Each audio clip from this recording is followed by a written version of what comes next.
Witajcie na kanale EV Klub Polska, z tej strony Łukasz Lewandowski. Witam Was w ten piękny niedzielny poranek, jest godzina 9 rano, a ja jadę na spotkanie z Piotrem i Pawłem, czyli użytkownikami dwóch niesamowitych, w zasadzie to najlepszych pod względem chociażby zasięgu samochodów elektrycznych.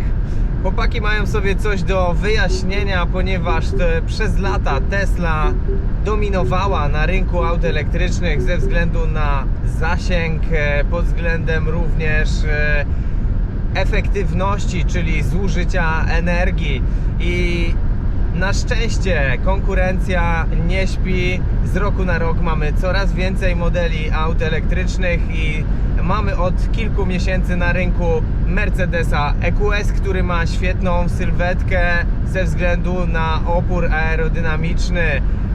Ma on też bardzo dużą baterię, dzięki czemu jest naprawdę realnym zagrożeniem dla Tesli.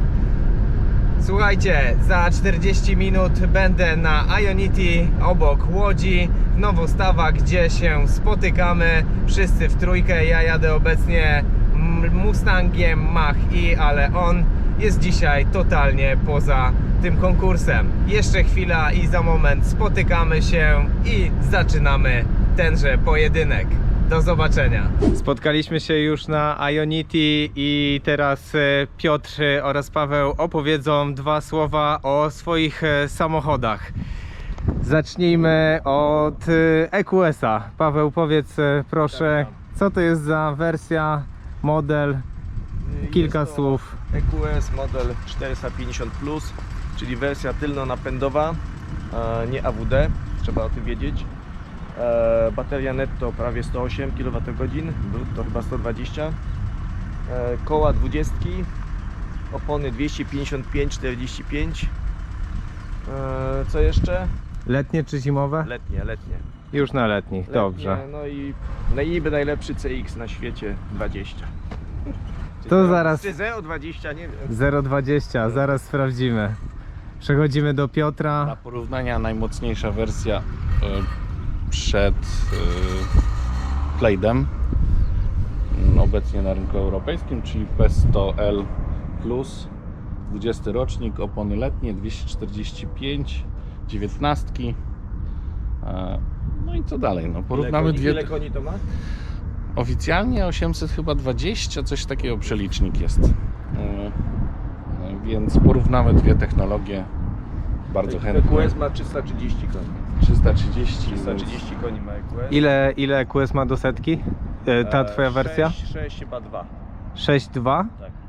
RWD, a tutaj mamy ile do setki? 2,5 sekundy. 2,5 sekundy AWD. Tak Z jest. takich różnic, które wychwyciłem tylko na bazie tego, co mówiliście, to tutaj mamy w EQS-ie 20 felgi, tutaj mamy 19. Ok. AWD, RWD, 19, 20. No i cóż, sprawdźmy. Dwa słowa, jest trochę dłuższy, bo ma 523 cm długości. Minimalnie jest wyższy, co trochę widać pewnie na kamerze, tam 2-3 cm. I cięższy. I cięższy, bo prawie 2,5 tony. Tutaj jest tona, przepraszam, 2 tony 300. A Model S wiesz jaką ma długość? 495. Ok, no to mamy ponad 20 cm różnicy Tak, to jest długości. jedna klasa dalej, że tak powiem. Wielkości auta. Nie? Premium. Czyli nie E, tylko już chyba F, jak to mówią. Nie? A to w takim razie jeszcze jedna ostatnia rzecz, zanim przejdziemy do testu. Jaka jest cena EQS-a, a jaka tego modelu S? EQS zaczyna się od 493 tysiące w górę. Ta wersja RWD moja kosztowała 550 tysięcy. Ok, i jak z modelem S? No, na razie nieosiągalna cena, nie wiemy jej. Jest momencie. bezcenny w tym momencie, momencie jest bezcenny. ponieważ nie da się go zamówić, w sensie tego najnowszego poliftowego, Tak. ale powiedz proszę, ile twój kosztował? Około 500 tysięcy. Okej. A, i jeszcze jedna, w zasadzie ostatnia ważna sprawa. Model S jest z 2020 roku, EQS jest z... Przed 3 tygodni. Czyli 2022. 22, przebieg w tej chwili 5000, który zrobiłem przez 3 tygodnie. Podobno elektrykami spoza miasta, za miasto się nie jeździć, wyjeżdża. dokładnie, tak. Raczej jeździć. A jaki przebieg mamy w modelu S? 23 000. Okej, czyli też lekko dopiero dotarte. Można tak powiedzieć. Tarcze niedotarte. Docierają się przy tym przebiegu. To co, zaczynamy? Tak. Tak, to jeszcze ja powiem dwa słowa o celu. Jedziemy w kierunku Włocławka, jesteśmy na Ionity przy Łodzi, jedziemy w kierunku Włocławka, będziemy jechać prędkością 120 na godzinę, tam sprawdzimy sobie na zawrotce jakie będzie zużycie energii, ile procent ubędzie z każdego z tych samochodów, a następnie wracać będziemy prędkością 140 km na godzinę. Dzięki temu na obu tych dystansach porównamy sobie, ile oba samochody w tych samych warunkach, jakie mają zużycie energii przy 120 i przy 140. Zerknijmy jeszcze na procenty w obu samochodach. Może zaczniemy od EQS-a. Jaki mamy poziom naładowania w EQS-ie? Na pewno 80% i zaraz to zobaczymy. Ok, mamy równe 80%. Czekaj Paweł, zamknę. I jak to wygląda w modelu S? Jaki mamy procentowy poziom naładowania baterii? 83%, więc bardzo podobnie w EQS-ie jest 80%. Dobra, to co? Restartujemy wszystkie komputery pokładowe Dobra. i ruszamy.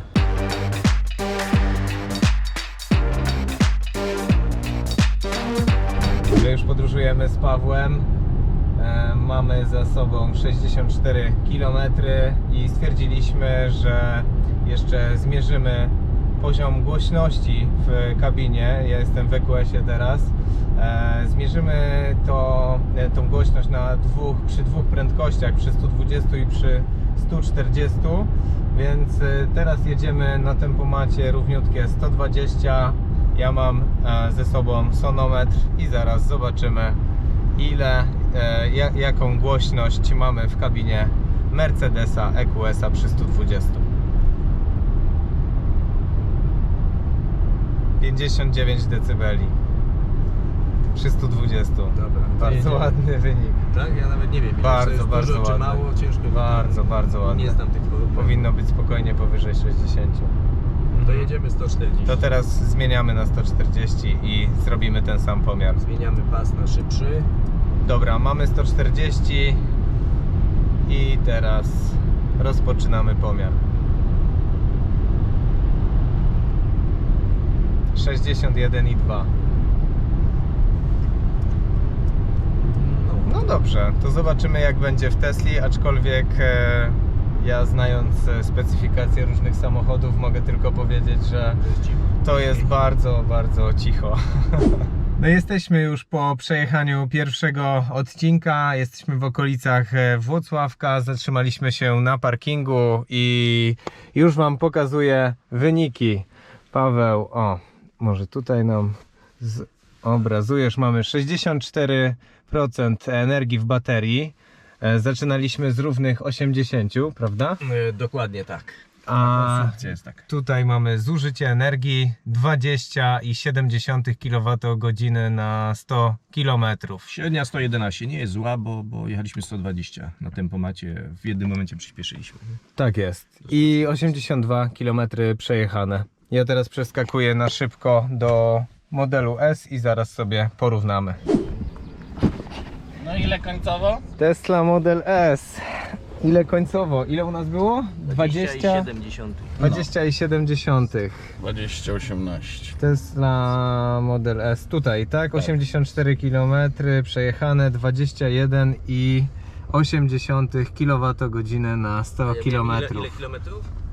84. Tyle samo. Tak. Te samochody potrafią tam coś przekłamać o 1%, 2%. Ale tutaj się okazuje, że kilometrowo to samo. Czyli mamy 1 kWh mniej więcej, 1 kWh energii więcej na 100 km w modelu S, ale Piotrze, ile masz procent energii baterii? Czekaj, 60. tu może będzie? O, 62%, a miałeś 83. Okej, to co? To teraz 140. 140, robimy pomiar. Nie łamiemy przepisów.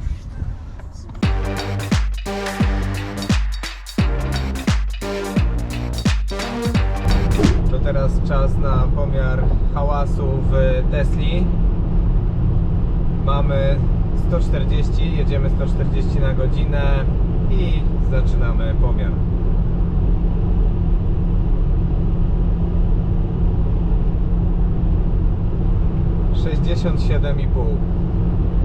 decybeli.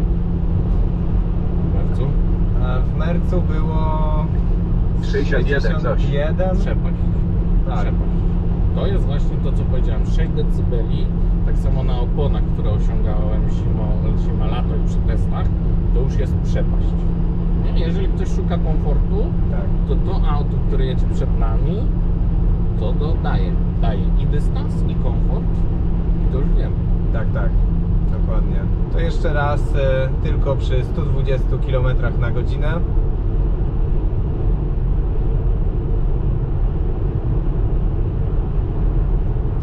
Pomiar w drugą stronę, czyli z powrotem na Ionity zakończony. Łącznie przejechaliśmy ile? 87 km, tak? Tak jest. Średnie zużycie energii 22,9 kWh na 100 km, czyli prawie 23 kWh na 100 km w modelu S przy 140 na godzinę. Tak jest. Jeszcze wcześniej tego nie powiedziałem, ale widzę, mamy 9 stopni Celsjusza na zewnątrz, bo w sumie też oczywiście temperatura ma znaczenie. Więc mamy 9 stopni, takie mamy warunki. O, i słoneczko.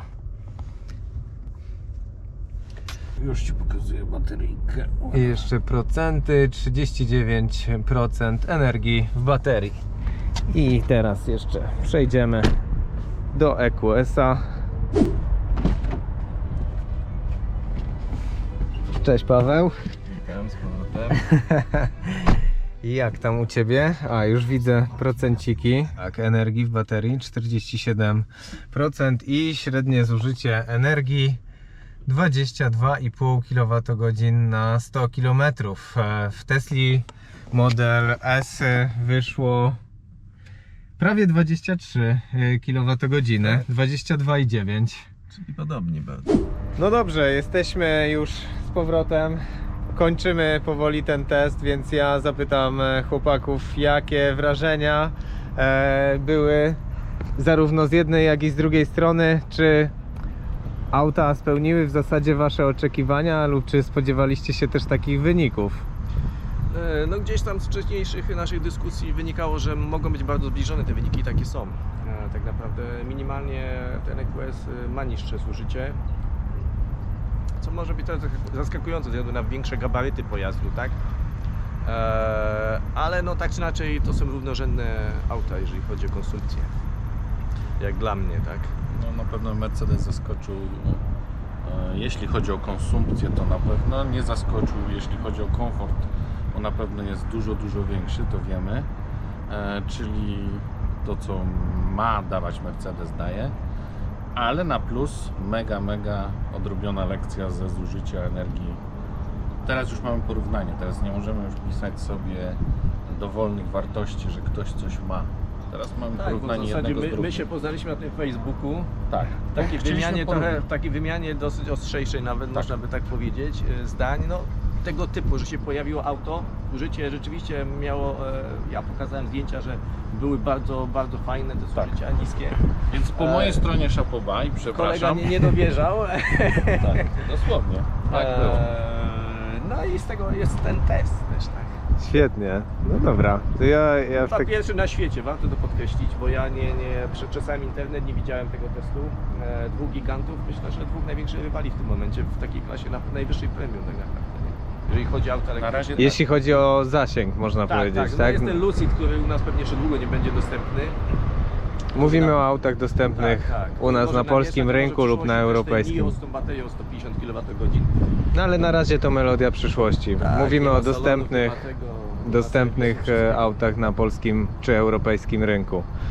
Czyli co, w sumie ku zaskoczeniu troszkę teslarzy można powiedzieć, jednak Mercedes odrobił lekcję, bardzo ładne zużycie energii, co przekłada się na niesamowity zasięg. I duża bateria. Też warto podkreślić, że na tym dystansie, co my zrobiliśmy, jakieś 150 km, zauważamy gdzieś, że różnica jest nawet samej pojemności, powiedzmy, baterii i zużycia procentów całkiem duża, tak? Także ten zasięg może być tutaj wyższy nawet gdzieś o 15%. Dzięki dużej baterii Tak, właśnie. dzięki dużej baterii, dokładnie. Ja Bo tak szacuję nawet w tym konsumpcja- momencie 15-20 No. wychodzące. Może mieć- bliżej był tych 15, mi się wydaje, tak? Pomimo porównywalnej ceny w zasadzie Tak. Samochodów. No tak No nie wiem, jaka teraz będzie rzeczywista cena Eski, jak się pokaże na rynku, nie? Bo podejrzewam, że będzie 500-530 w takim zakresie. Zaczynać. Tak, znaczy zaczynać się, no tam nie masz dużo opcji, FSD, tak, jakieś tam białe tapicerki, koła. To są trzy różne Mówicie o opcje. podstawowej wersji. Tak. Mówię o long range'u, nie? No dobra. To co, to ja z mojej strony bardzo Wam serdecznie No, my też dziękujemy. dziękuję Łukasz, za udostępnienie reżyser samochodów. tego pojedynku. Bardzo się cieszę. Miałby takich Pierwszego na więcej świecie. miejsc. Pierwszego na świecie, może nakręcimy jakiś kolejny, może będzie long range, za chwilę nowy, to też na pewno pokusimy się o te porównania. Klejna może ten odbierzesz. Może będzie AWD. O, znaczy nie, ja zamówiłem long range'a, więc może wtedy Aha. zrobimy takie porównanie dwóch samochodów. Czyli nie mówię do widzenia, a raczej do zobaczenia w kolejnych porównaniach. Wielkie dzięki jeszcze raz. Nie ma sprawy. Mam nadzieję, że podobał Wam się ten test. Jeżeli tak, to zostawcie łapkę w górę pod tym filmem. No i pamiętajcie o subskrypcji tego kanału. Niebawem kolejne testy na naszym kanale. Do zobaczenia.